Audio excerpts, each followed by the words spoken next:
One of the things we've been hearing a lot about over the course of the last 2 years is the dearth of private equity deal making. I think ultimately there's sort of different categories, there's different types of deals. There's a flow part of the market, and that flow part of the market really relates to opportunities that are available when multiples appear high, when there's plentiful availability of debt and leverage to facilitate buyouts. In some of those cases, we look at those investments and think of them more as a levered index on an industry than the type of deal that we get more excited about.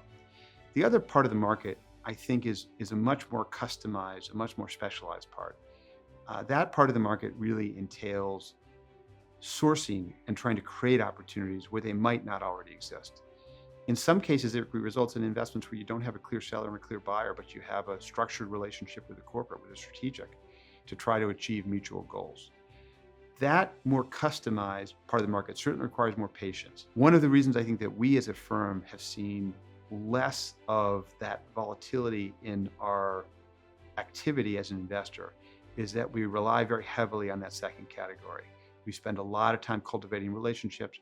We spend a lot of time as students of our spaces, building the IP, building the ecosystems to try to really understand what should happen in the industries and in the themes that we believe in and that we build conviction in over a course of years as a firm and as a partner group.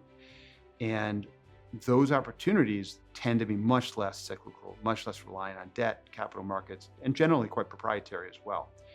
That's been an increasing part of both our portfolio and our pipeline.